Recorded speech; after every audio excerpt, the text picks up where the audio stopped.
In the 1960s, the United States publicly vowed to build high-speed rail that would rival anything in the world. Yet while Americans are still promised bullet trains that never arrive, Germany's Intercity Express has been slicing cross-country journeys at over 200 miles per hour for more than 30 years, at a fraction of American costs. How did Germany pull off what the United States only dreamed of? And at what cost did America fall behind? The answer begins decades before the race was even lost. In October 1964, the world watched as Japan's Shinkansen thundered out of Tokyo Station, gliding toward Osaka at speeds no passenger train had ever reached. The white and blue train, nicknamed the Bullet, zipped through the countryside at 130 miles per hour, slicing travel time in half and running with a punctuality that bordered on obsession. In its first year, the Shinkansen carried over 11 million passengers, rarely missing a scheduled arrival by more than a minute.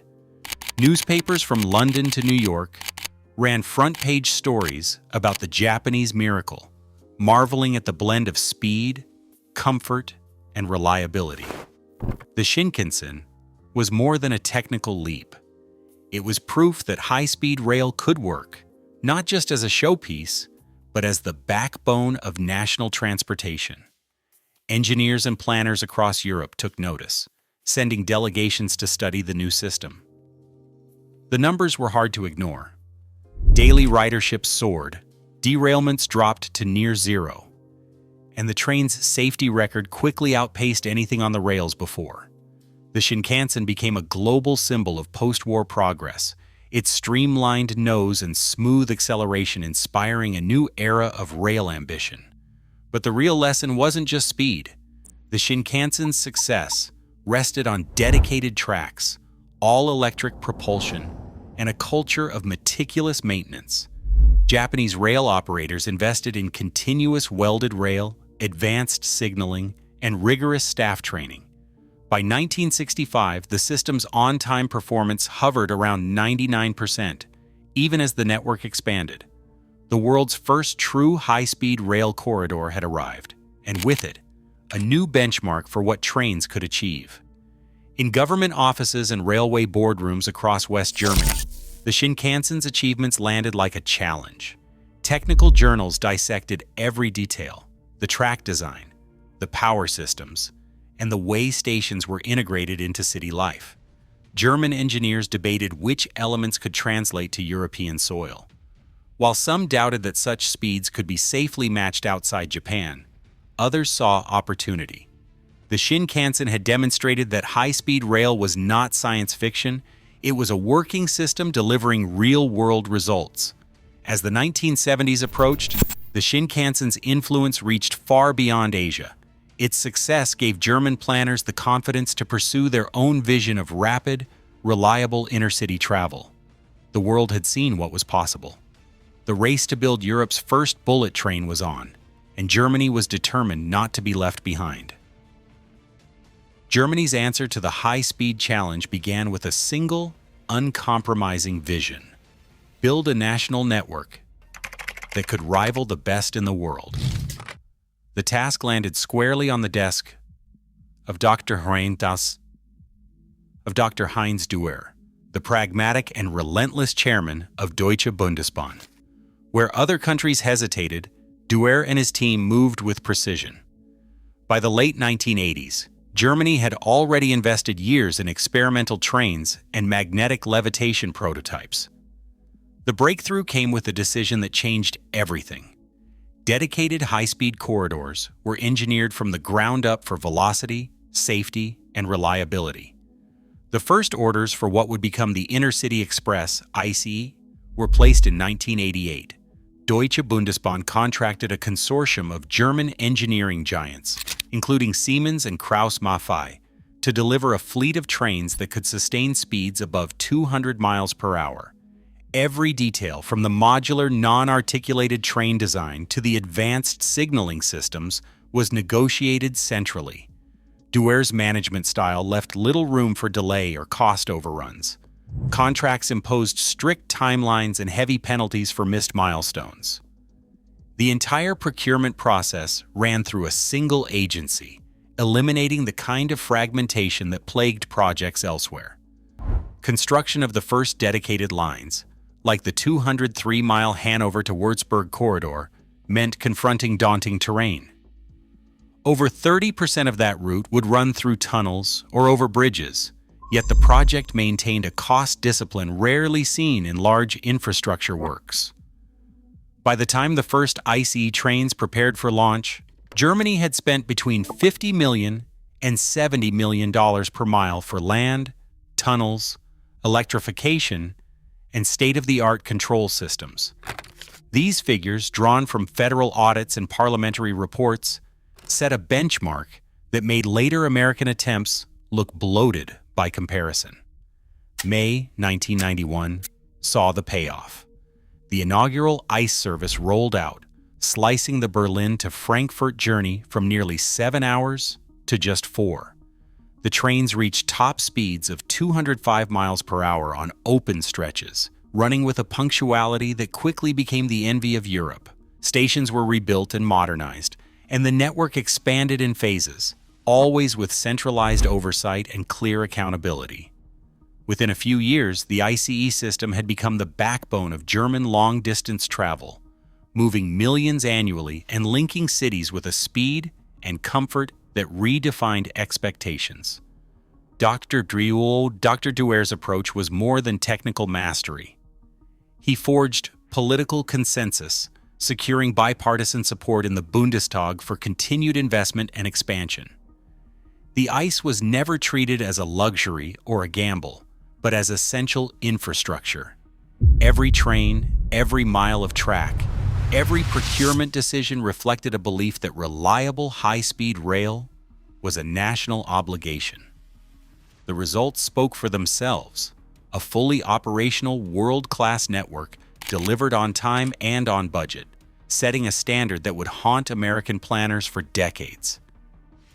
In 1956, President Eisenhower signed the Federal Aid Highway Act, unlocking $25 billion for a coast-to-coast interstate network.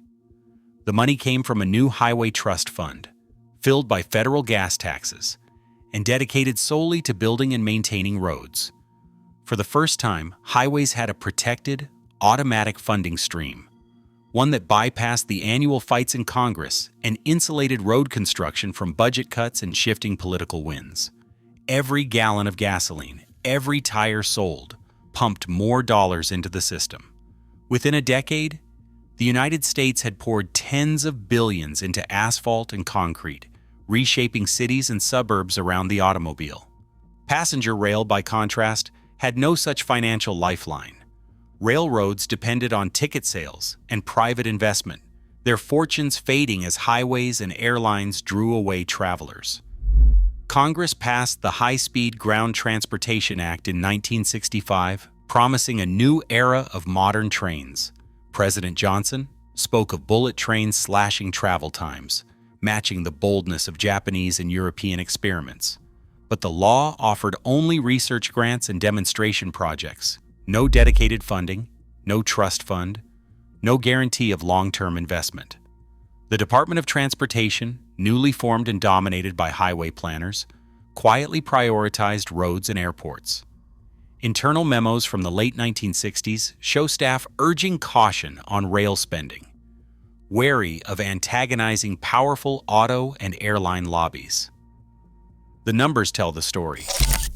By 1970, the Highway Trust Fund had funneled over $50 billion into road construction, while federal rail appropriations remained a fraction of that, often debated and delayed. Gas tax revenue, protected by statute, could not be diverted to trains. Rail advocates lobbied for parity, but the financial machinery of American transport was built to favor highways. Even as Amtrak was created in 1971 to rescue intercity rail, it inherited aging tracks and rolling stock with no mechanism for the kind of sustained automatic investment that highways enjoyed. This structural imbalance shaped the next half-century.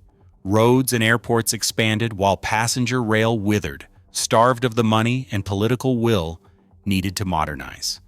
In Germany, federal budgets and parliamentary agreements would later guarantee billions for new rail lines. In America, the promise of high-speed trains remained just that, a promise written into law but never funded with the same certainty as the roads that crisscrossed the nation. In the decades before the first bullet train, American cities pulsed with electric streetcars. These networks once stretched for thousands of miles, shaping daily life from Los Angeles to Philadelphia. By the early 1950s, the rails had vanished from most city streets, ripped out and replaced by buses or left to rust. At the heart of this transformation stood National City Lines, a holding company backed by General Motors, Standard Oil, and Firestone Tire. Their strategy was simple: buy up streetcar companies, switch the fleets to General Motors buses, fuel them with Standard Oil gasoline, and fit them with Firestone tires. Within a few years, more than 100 transit systems in 45 cities had been converted or dismantled. The consequences were enormous. Millions lost access to fast, reliable public transit. Urban sprawl accelerated as car ownership became a necessity rather than a choice. City officials raised alarms, but the machine kept rolling. In 1947, a federal grand jury indicted National City Lines and its corporate partners on charges of conspiring to monopolize transportation. The trial revealed internal memos, secret meetings, and a paper trail of acquisitions designed to kill off streetcar competition. The verdict came in 1949, guilty on antitrust violations.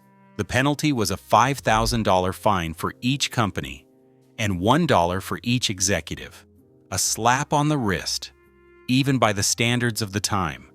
That conviction did not slow the momentum. The damage was done. By the time Congress debated high-speed rail in the 1960s, the streetcar networks were a memory. The same corporate interests and inquintrates that dismantled urban rail turned their attention to Washington, pouring millions of dollars into lobbying for highways and airports. Internal reports from the 1970s show auto and airline lobbyists outspending rail advocates by 10 to 1. Industry groups drafted talking points, funded studies, and placed allies on key transportation committees. Every year, the spending grew.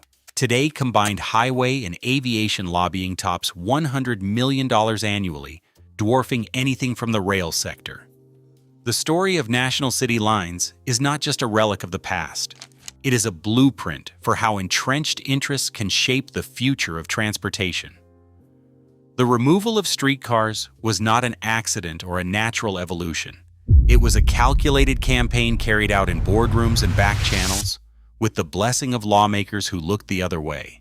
The legacy lingers in every traffic jam, every underfunded transit system, and every promise of high-speed rail that never quite arrives. On paper, America's two most ambitious high-speed rail projects should have been game changers.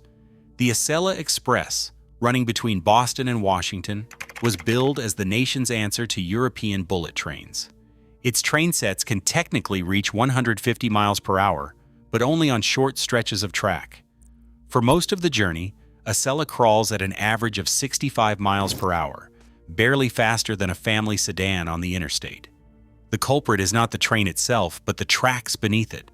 They are a patchwork of century-old rails owned by a tangle of agencies, riddled with sharp curves and bottlenecks. Freight trains, commuter lines, and aging infrastructure force constant slowdowns.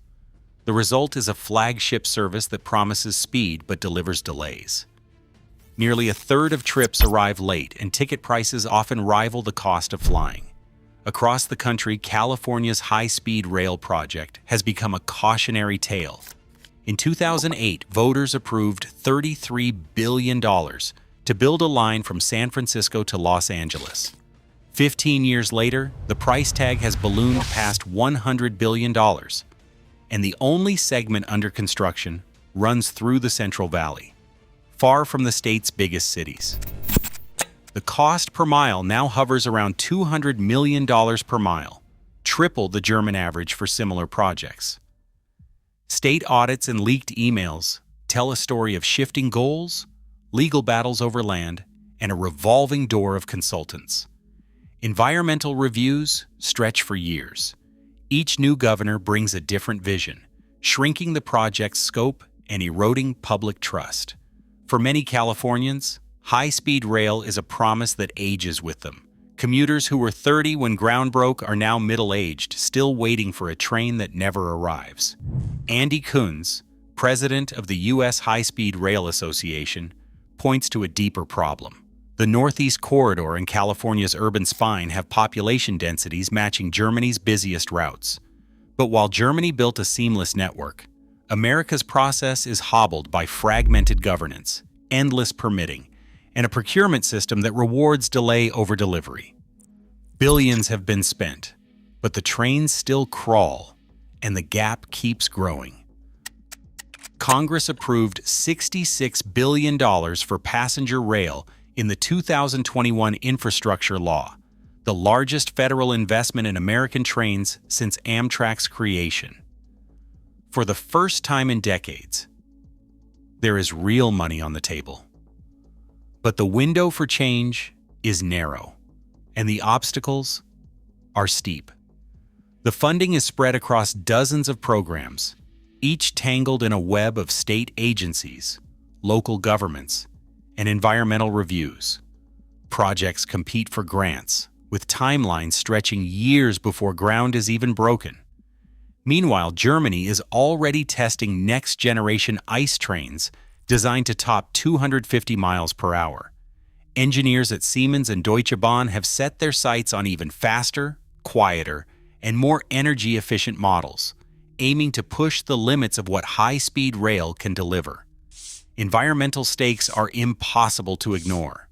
ICE trains running on renewable electricity cut carbon emissions by up to 90% compared to short-haul flights. In Germany, the shift to rail is a central part of the country's climate strategy, with targets for a carbon-neutral transport sector by 2040. In the United States, transportation remains the largest source of greenhouse gases, and most passenger rail still runs on diesel. The difference is not just speed, it is the basic math of emissions, public health, and long-term resilience. Policy experts point to 3 reforms essential for closing the gap: stable, dedicated rail funding modeled after the Highway Trust Fund, streamlined permitting and land acquisition to cut years from project timelines, and a single, accountable agency to oversee planning and delivery. Without these, even historic federal outlays risk being lost in the same maze that stalled earlier attempts. The path forward exists, but it demands choices as bold as those made by Germany's parliament and engineers decades ago.